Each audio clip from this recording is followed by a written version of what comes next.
एक बार एक जवान आदमी की पत्नी बहुत ज़्यादा बीमार पड़ गई। एक दिन जब उसे लगा कि वो और अधिक दिनों तक जिंदा नहीं रह पाएगी, उसने अपने पति से कहा, मैं तुम्हें बहुत प्यार करती हूँ, मैं तुम्हें छोड़कर नहीं जाना चाहती, लेकिन मुझे जाना होगा। पर मैं चाहती हूँ कि तुम मेरे साथ धोखा ना करो, इसलिए तुम्हें मेरी अंतिम इच्छा माननी पड़ेगी। तुम मुझे वचन दो कि मेरे मरने के बाद तुम किसी दूसरी औरत से शादी नहीं करोगे। अगर तुमने ऐसा किया तो मैं तुम्हें मरने के बाद प्रेत आत्मा बनकर परेशान करूंगी। पति भी अपनी पत्नी के जाने से बहुत ज़्यादा भावुक था, इसलिए उसने यह वचन दे दिया। इसके कुछ दिनों बाद पत्नी इस दुनिया से चल बसी। पत्नी की मौत के कुछ महीनों बाद तक पति ने अपना वादा निभाया और उसने किसी दूसरी औरत से बात तक नहीं की। लेकिन कुछ महीनों बाद वह एक सुंदर औरत से मिला और उसके प्यार में पड़ गया। उन दोनों ने जल्द ही शादी करने का निर्णय लिया। जिस रात उन दोनों की एंगेजमेंट थी, उसी रात उस इंसान को अपनी पहली वाली पत्नी की प्रेतात्मा दिखाई दी। वो बहुत गुस्से में थी और उस इंसान को उसे धोखा देने व अपना वादा तोड़ने के लिए भला बुरा कहने लगी। उसके बाद वह रोज रात को उस इंसान को दिखाई देती और अपना वादा तोड़ने के लिए उसे कोसती। वह रोज रात को आती, उसे धोखेबाज बोलकर टोंट मारती और उसे हर वो बात शब्द बाय शब्द बताती जो वह इंसान और उसकी नई पत्नी के बीच होती थी। इसके अलावा वो उसे उन सारी चीज़ों के बारे में भी बता देती जो वो पूरे दिन करता था। इस घटना ने उस इंसान को इतना परेशान कर दिया कि वह रातों को ठीक से सो नहीं पा रहा था। तभी उसे उसके एक मित्र ने बताया कि यहाँ पास के ही एक नगर में गौतम बुद्ध ठहरे हुए हैं, तुम उनके पास जाओ, वो तेरी समस्याओं का समाधान जरूर करेंगे। वह इंसान गौतम बुद्ध के पास गया और सारी घटना कह सुनाई। पूरी बात सुनने के बाद बुद्ध मुस्कुराए और बोले, बहुत चतुर है तुम्हारी पत्नी की प्रेतात्मा। यह सुन उस इंसान ने कहा, हाँ बिल्कुल, उसे हर वो बात और काम याद रहता है जो भी मैं करता हूँ। बुद्ध ने कहा, तुम्हें उस बुद्धिमान प्रेतात्मा की तारीफ करनी चाहिए, लेकिन मैं तुम्हें बताता हूँ कि अगली बार जब वो प्रेतात्मा तुम्हें दिखे तो तुम्हें क्या करना है। बुद्ध ने उस इंसान को सारी बात समझाई। उस इंसान ने बुद्ध को प्रणाम किया और अपने घर आ गया। उस रात को उसे अपनी पहली पत्नी की प्रेतात्मा फिर दिखी। पहले तो उस प्रेतात्मा ने उसे धोखेबाज बोलकर टोंट मारा, फिर उसे बताया कि आज तुम एक सन्यासी से मिलने गए थे।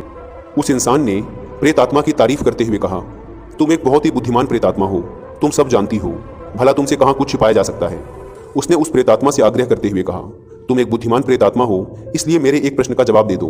अगर तुमने मेरे इस प्रश्न का जवाब दे दिया तो मैं तुमसे वादा करता हूँ कि मैं अपनी सगाई तोड़ दूंगा और पूरे जीवन पर्यंत अकेला ही रहूंगा। प्रेतात्मा ने कहा, अपना सवाल पूछो। यह सुनते ही उस इंसान ने पास में ही रखे चावल के बोरे में हाथ डाला और एक मुट्ठी भर के चावल निकालते हुए बोला, गिनती करके बताओ कि मेरी इस मुट्ठी के अंदर कितने चावल हैं। यह प्रश्न पूछते ही वह प्रेतात्मा वहां से गायब हो गई और फिर वह कभी उस इंसान को दोबारा नहीं दिखी। दोस्तों, गौतम बुद्ध इस बात को जानते थे कि भूत प्रेत जैसी कोई चीज़ नहीं होती, यह इंसान का ही एक हिस्सा है जो उसके दिमाग से आता है। इसलिए उस प्रेतात्मा को केवल उतना ही पता था जितना उस इंसान के दिमाग को पता था, क्योंकि उस इंसान को खुद ये नहीं पता था कि उसकी मुट्ठी में कितने चावल हैं, तो उसके मानसिक भूत को कैसे पता चल सकता था। वह प्रेतात्मा केवल उतना ही बता सकती थी जितना वह व्यक्ति जानता था। बुद्ध समझ गए थे कि उसकी पत्नी की प्रेतात्मा जैसी कोई चीज़ नहीं है, यह तो बस उसकी पत्नी को दिए गए वादे को तोड़ने का अपराध बोध था जो उसे अंदर से खाया जा रहा था। उसने अपनी पत्नी को दिए गए वादे को तोड़ने से पहले इतनी बार सोचा था कि उसके दिमाग ने उसकी पत्नी द्वारा कहे गए आखिरी शब्द कि अगर तुमने दूसरी शादी की तो मैं तुम्हें भूत बनकर परेशान करूंगी को सच मान लिया था और उसे वास्तविकता में व्यक्ति के सामने प्रकट कर रहा था। वह प्रेतात्मा उसकी यादों और उसके सपनों में इसलिए भी बार बार आ रही थी क्योंकि वह आदमी उससे प्रभावित था कि वह सब कुछ कैसे जानती है। वह मानने लगा था कि उस प्रेतात्मा के पास कोई शक्ति है, लेकिन जैसे ही वह उसके खिलाफ खड़ा हुआ, उसे चुनौती दी, वह प्रेतात्मा हमेशा के लिए गायब हो गई। भूत प्रेत इंसान के दिमाग से आते हैं क्योंकि इसने ही उसे बनाया है, इसका वास्तविकता से कोई संबंध नहीं है। दोस्तों, कोई भी चीज़ हमें इसलिए परेशान करती है क्योंकि हम उस पर ध्यान देते हैं। जब हम उससे आगे बढ़ जाते हैं और उसके बारे में सोचना बंद कर देते हैं तो वह गायब हो जाती है। दोस्तों, आप खुद भी सोच कर देखिए, आज तक आपने अपने सपने में केवल वही चीज़ें देखी होंगी जो आपने वास्तविक दुनिया में देखी हैं। फिर चाहे आपने वो डेली लाइफ में देखी हों, हॉलीवुड या बॉलीवुड मूवीज़ में देखी हों, किसी वेब सीरीज, कार्टून या गेम्स में देखी हों, या फिर आपने किसी बुक्स में पढ़ा हो या किसी कहानी में सुना हो। एक्चुअल में हमारे माइंड के पास जो भी इन्फॉर्मेशन है, यह उसी को तोड़ मड़ोड़ के सपनों के फॉर्म में दिखाता रहता है और हम कई बार इन्हें सच मान लेते हैं।